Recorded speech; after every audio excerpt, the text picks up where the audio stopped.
And then you have mujahadatu shaitan, and fighting shaitan.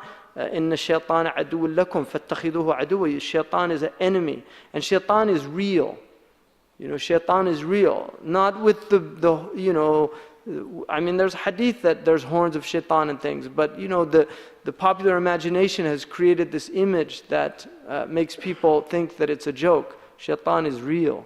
There's dark forces working in the world, and they whisper in the hearts of people, and sometimes the whispering become audible like hallucinations, and they do wretched things. Shaitan will get people, and Shaitan loves to humiliate us. This is his favorite thing. He loves to, because he hates us. He has envy in his heart for the station that we were given. He has envy in his heart, and the envier wants to see,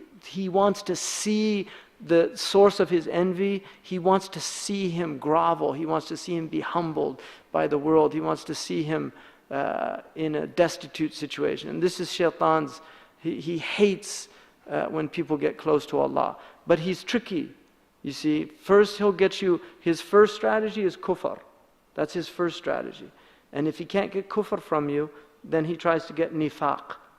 If he can't get nifaq from you, then he tries to get ma'asiyah, right? And his favorite one is bid'ah, to get innovation. But ma'asiyah, if he can't get bid'ah from you, he'll get ma'asiyah. Just like sinfulness, stealing, lying, cheating, adultery, whatever. He wants to get that, to humiliate you. If he can't get any of these things, if he sees that you're on a strong path, then he gets really serious. Seriously. Because those people, they're easy for him to get. He gets very serious. And what he does is he gets the riyah. He wants to put in your heart this sense of superiority, that you're better than other people, that you're a pious person, that you're righteous. And he starts telling you how great you are. And these things will occur in the heart if you're doing things seriously. If you're on a serious path, this is how he comes. And if you don't have the ammunition to deal with him, then he can really wreak havoc on the human heart. Right? He wreaks havoc. So mujahadatu shaitan, the kibr in the soul. And the last thing to leave the hearts of the siddiqun is the hubb al-riyasa. And the Prophet ﷺ said, al-malu wal-jah, right? Mal-malu wal-jah adarru li deen al-mar'i min bayni ja'i'ini fi ghanam. That wealth, materialism, and stature. Stature being held up. Shaykh so-and-so, or doctor so-and-so, or whatever it is. All these things people want, in the world, the pomp and circumstance of the world, really. It's nothing. It's nothing. It's empty. The world is empty. It's vacuous. Really, it's empty. It has an empty, there's nothing there. Rumi said, when you speak, always remember you have an audience of one. Who are you trying to impress? No, seriously, who are you trying to impress? In the meditations, Marcus Aurelius, he says, there's people who say they don't care about the people of today, but they care about their legacy.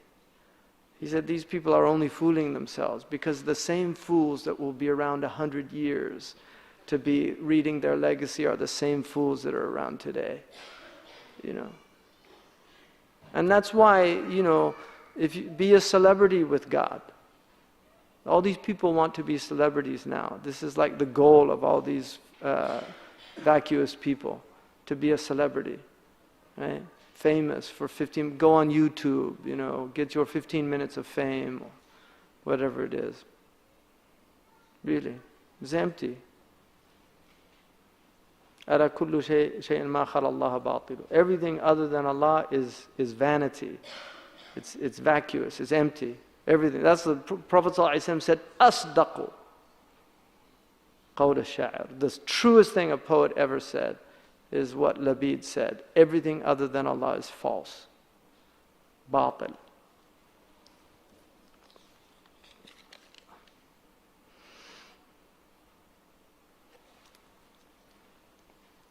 Alhamdulillah. So those, anyway, this is like introduction, because the biggest enemy, our biggest enemy is the tongue. It's a big one. And you have a quote in there from Confucius or Confucius about the ancients. The ancients were very concerned with the tongue, rectification of the tongue. This is a question about Riya, and inshallah when I get to the section on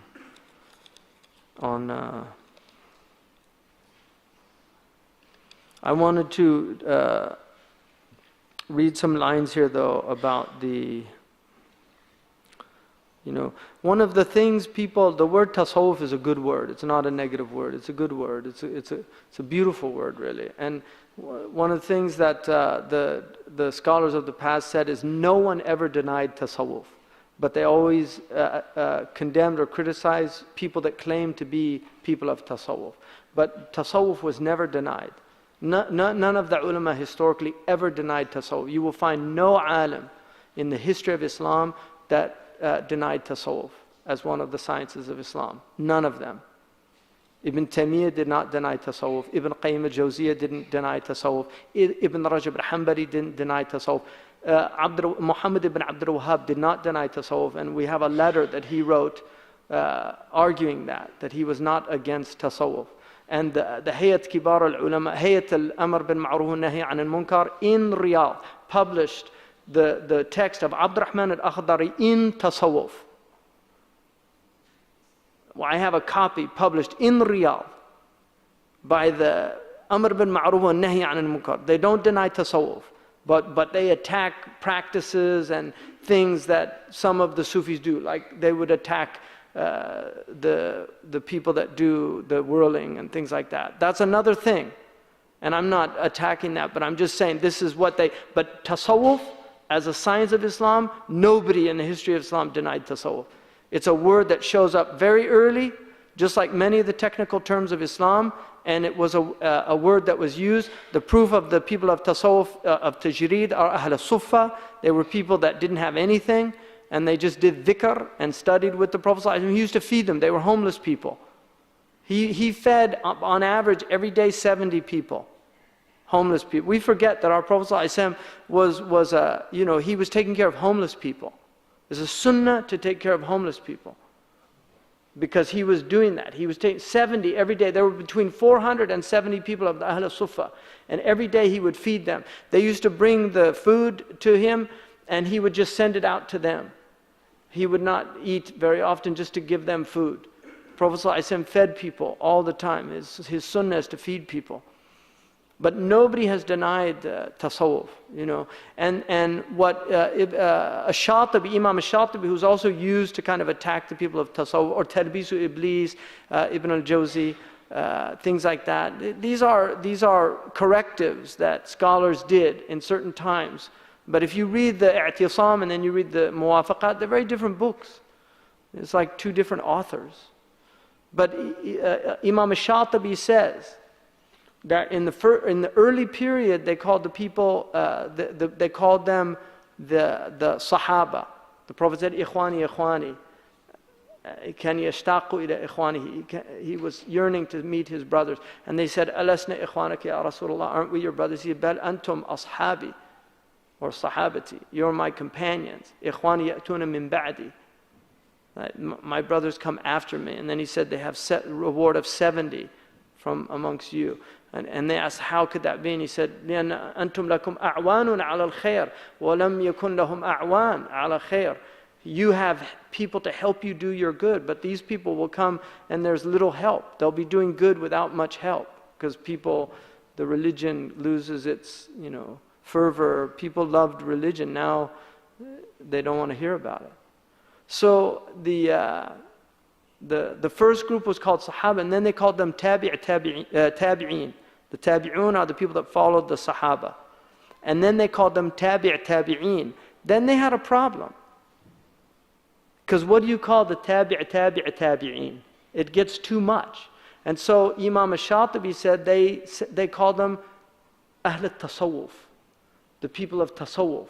They were the people that were on the way of the early Salaf. And this is why people forget that the people of Sufiya, they were the harshest. They always took madhabahum al-ahwat. They always took the most difficult things. They didn't take the rukhas ever. people of Tasawwuf were very, very strict in their outward adherence. They weren't people of rukhsa. And they, in fact, even the ulama mention that the big akabir al-Sufiya did not follow madhab. They didn't have taqleed, they followed kitab wa sunnah. I mean, all the madhabs are kitab wa sunnah, but they would take their ahkam directly from the book and the sunnah because they were people of ijtihad. They didn't go through, they went straight from Allah and His Messenger, like Imam Sanusi, is Idris, he's a famous scholar. He had, like, you know, we have Palm Pilot today. He had Palm Pilot. If he wanted a verse from Quran, he looked in his right hand and he saw it. If he wanted hadith, he looked in his left hand, he saw it. He just could look like that. And they were there. It's one of his karamat. People don't believe these things. I believe them. Is Sahih in Manaqib of Abu Bakr and Umar. The Prophet ﷺ said about this cow who was being ridden, he said, "Ma khuliqtu lihada," I wasn't created to be ridden. And one of the Sahaba said, "Abaqara tatakallam ya Rasulullah?" Does a cow talk? He said, "Ana umiru bihi, ana wa Abu Bakr wa Umar." I believe it, and so does Abu Bakr and Umar. And Mahall al-Shahid is Abu Bakr and Umar weren't present when he said it. But he was just showing them, if he said it, that Abu Bakr and Umar believed it. You know. And we know karamat sahiha, the Uqba bin Nafi' when he was in Qayrawan. This is from the great tabi'een. He called to the animals in the forest. He said, "Ayyuhal hayawanat, nahnu min ummati Sayyidina Muhammad sallallahu alayhi wa sallam, nahtaju ila al-khashab. Farhalu anna jazakum Allah khaira." You know, he spoke to the animals and said, we're from the Ummah of the Prophet ﷺ, and we need you to leave because we need the wood from the forest. They said for 3 days they saw the animals leaving and making hijrah. And Muawiyah, when he heard that, he wanted to hear it. We know that Abu Ala al-Hadrami, he rode his horse on the water and told this is a sahih karama of the Sahaba. And he said it, and that happened. Because that's one of the karamat of the people of Mujahada. They can yamshi ala al-ma wa yatiru fil hawa. You know, these are karamat. And we believe, wathbitan lil-awliya al-karama, wa man nafaha fambidan kalama. Imam al-Laqani says, make firm your resolve to believe in the karamat of the awliya, and whoever rejects them, reject him. You know, people, and it's amazing now, people don't want to believe in karamat. They say, oh, khuza'balat, khurafat. And then, you know, they basically undermine the whole religion. If you don't believe in karamat, you know, then what is the religion? It's a karama. The whole thing is a mu'jiza. The Quran is a mu'jiza. Right? Really? No, there's karamat are real. So, but these Sahaba, they had karamat. The Tabi'een had karamat. One of the cows came out and spoke to the Sahaba. And وَدَلَّتْهُمْ Safina, the Mawla of the Prophet ﷺ, in a sound tradition of him, his غَرِقَتْ سَفِينَتُهُ, his boat sunk, and he was on khashab, just on a piece of wood, and it took him to a place, and he didn't know where he was, and a lion came out. A lion. And Mawla said, Ya Asad, ana safinatu Mawla Rasulillah sallallahu alayhi wasallam. He said, I'm Safina, the servant of the Messenger of Allah. And he said, Ja al-Asad, wa ta'ta'a ra'suhu, wa hamhama, wa dallani ala al-tariq, thumma hamhama ka'annahu yuwaddi'uni wansaraf.